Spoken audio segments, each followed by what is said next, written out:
Hey! So why did I say it like that? My name's Tyler and we are doing a Q&A today. So I tried to do a Q&A on my life update video I did recently, but I got interrupted. So here we are today doing this thing. All right, so the first question that came in over on Instagram was, what do you feel like you've learned most about yourself since becoming a mom? So one thing I feel like I really learned is that I can do hard things. Like I've never really had to do super hard things in my life where up until like 25, and then after 25, like I had a car accident, I had to relearn how to walk. Like I had to do hard things since 25. But being a mother was so hard, and I have to keep reminding myself like I can do hard things. And there's a brand I used to model for called Mantra Band, and they do like necklaces and bracelets that say these things, and I kind of want to get one to remind myself like, yes, I can do hard things. So I was able to go through caring for a child with while I was disabled, and I talk about that in my life update, and I'm still disabled, and that's been the hardest thing I've ever had to do. I'm like freaking changing a diaper when my hands feel like static. It's so painful and so hard, but I'm able to do it, and I've gotten better at it, and I'm just learning to live with it. So that's been like, I'm like, I don't even know how I'm doing this, but I'm doing it, and I feel like I'm doing a good job. Going through the sleepless nights has been hard. Yeah? Hi. What are you doing? You gonna go watch Bow Tunes? Filming videos with a child is hard. Breastfeeding was really hard, so I wanted to give up breastfeeding after my first month. And my husband has two sisters who had kids, and he was like, you know, you can do this. I know it's hard, but you can do this, and it gets easier. After the first month, it gets easier. He's like, it got easier for them. It'll get easier for you. And I was like, this is so painful. But, you know, I fought through. I stuck to it, and I was able to breastfeed my daughter for 20 months. And I talk about why I stopped breastfeeding in that life update video too. But I was able to do that, and I was like, dang, I didn't think I'd be able to do it, and I did it. So that was really, and my daughter latched well. Like she was good at latching the first day. It was just, if you're a mom, you know the breastfeeding journey. So, and I don't know. So maybe not everyone breastfeeds. So if you were a mom who did breastfeed, you know the journey. So, having different difficult conversations I've been capable of, which is very hard for me. Like I'm very like non-confrontational. Like I'm kind of like just brush it under the rug. But there's some conversations I had to have with people regarding my daughter, and I'm like, okay, this was hard, but I did it. And I'm just like, wow, I can really do hard things, and who knew? And then I also learned about myself about being a mom is that I'm my best self and I prioritize me time. So like if I wake up early and just watch YouTube or just scroll on Instagram, like just be on my phone, like do whatever I need to do. If I put my video edits in, like just doing things that bring me joy, I'm a better person. Like otherwise or like taking time to like read a book or like staying up late at night and having my me time, like finding time for me. And my me time does not involve like working out or exercising. My me time involves like consuming entertainment. And I feel like I'm just like more relaxed, like more pleasant to be around, like way less stress versus the morning when I wake up the same time as everyone or go to sleep the same time as everyone, like, and I don't get that me time. I feel like I'm so like I don't know, just not like on edge maybe. I don't know. I don't know if I'm on edge, but I just know I'm more calm and like patient when I have my me time. So that's something I've learned too. The next question came in. It said, how do you juggle being a mom and staying true to yourself? Some things I did, I wrote down notes, but like I feel like I should know the answer to the questions on top of my head. So, but if I'm looking at my phone, it's because I wrote down notes because I want to touch on certain points. I find that finding time to hang out with friends is one of the biggest things. Like if I can hang out with some of my girlfriends and just spend time with them for like hours and hours, it reminds me of who I am, and just I can just enjoy myself and like talk and like not have to talk about mommy things all the time. And a lot of my friends aren't moms, so like having that kind of interaction where I just feel like, you know, just feel like me. They've always known me this way. They of course ask questions about my daughter, but it's like just having that like back and forth kiki and just having fun with friends makes it so I feel like myself. The other thing is I include my daughter in activities I would do anyway. So like I love eating out. I love getting boba. I love going to museums. I really like family friendly activities. Like I used to go to Disney with my husband all the time before we had a kid. So like bringing her to Disney. What else? I've been doing dance workouts. So like including her in the dance workouts, and she loves to dance. Like it's a fun way we can bond together. I love thrifting. I take her with me thrifting, like just involving her in the activities I already do. Sometimes we'll do activities like specific to her, but like for the most part, we really just do our normal activities and just say, hey, you know, come along, girl.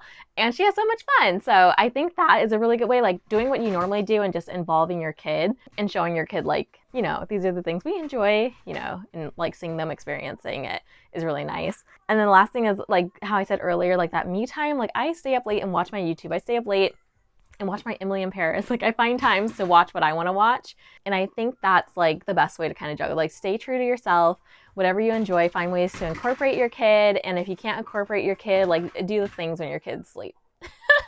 Or if you can, get a babysitter and like really like have that me time or like community time, community care with like friends and family and like have your time with them. That's been like the best.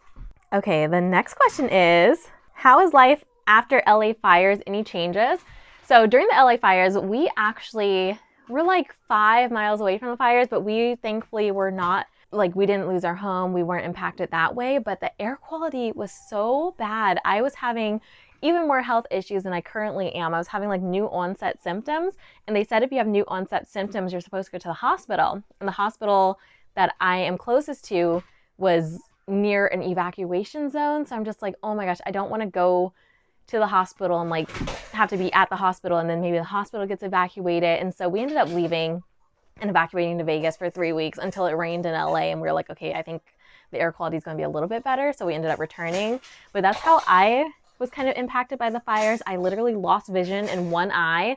I couldn't see, like it was blurry. I was sitting down watching YouTube and I was like, I can't normally, I mean, I have glasses, right? But like I can normally see, I'm nearsighted, but I could not see near. I was like, I can't see through this eye. It's freaking blurry. So that was so crazy. And then my vertigo came back. So I was like, we need to leave. So I was impacted that way. I feel like LA has been an amazing, like the community in LA has been so awesome and coming together and helping each other and supporting each other. So I feel like people maybe have gotten closer in that way and like really showing up for the community and just knowing that you can rely on your neighbors.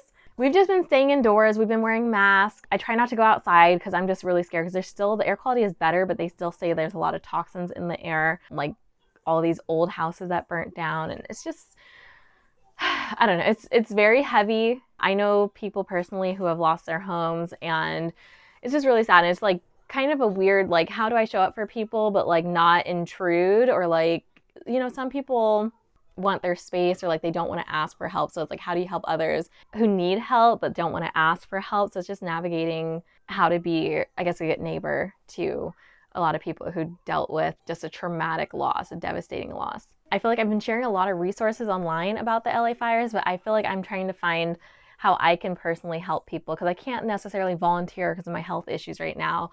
So I'm like, I don't know what role I play in helping the community, but I'm kind of navigating that too. Okay, the next question is, have you found your groove in motherhood? I feel like I have found my groove. Like I think after the 8-month mark, I feel like I got back into a routine. Like my daughter kind of had like a steady like schedule a little bit, like waking up.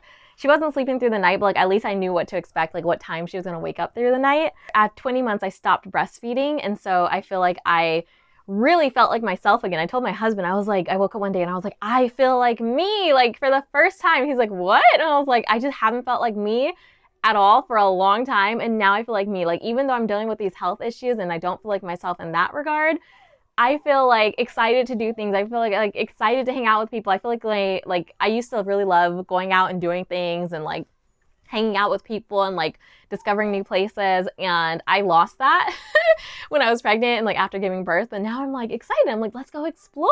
So I'm really excited about that. So I feel like I have my groove. Like I feel like I know my daughter's personality. She has the funniest, like silliest personality.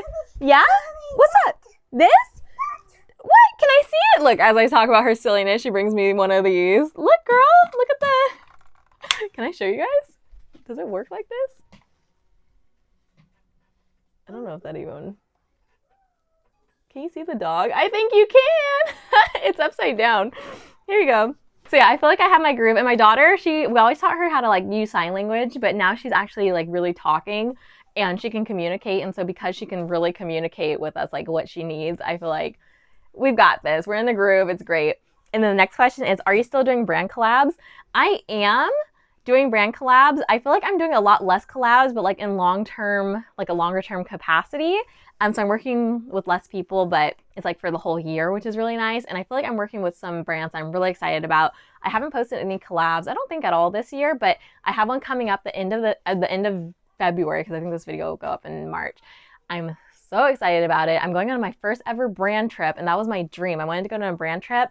And then the first time I got invited on a brand trip, I was pregnant to the point where like I wasn't allowed to fly. So I was like, I want to have a brand trip. So now that I am able to fly, I'm not pregnant, like I'm in the groove with my daughter, like I feel like I can go on this trip, and I'm very excited. So yeah, there'll be some collabs coming up. And then I've been in this weird, like, I'm not posting on Instagram as much because I still like don't really know what to post over there, but I want to be on YouTube more. So like finding those brand collabs that want to post on YouTube. But I have my blog, I have my YouTube, I have my Instagram, I have my Pinterest. So I'm down to do collabs all over the place there. But I have an Instagram collab coming up, and then I have a YouTube collab coming up. So yeah, you'll see some brand collabs from me soon. I feel like I've been out the game. I went through a phase where I was doing collabs like all the time, I think in 2020 and 2021, and then I took a break, and now I'm like trying to not do them as frequently as I was back then, but like still sprinkling them in here and there. So yeah. And the last question came in from my cousin. She said, do you miss your older cousin? And yes, I miss all my family. So I have a big family in Chicago, and I haven't seen them in a couple years. So I would love to see them soon. Yeah, I miss you guys. All right, so that is my Q&A. Let me know if you have any questions for me. I might do a Q&A in the future if you would like, because I haven't asked YouTube to ask me questions. I only asked Instagram. So if you're not following me on Instagram, go follow me over there, because I do post on stories regularly, like all the time. So yeah, all right, I thank you so much for watching. I'll see you next time. Bye.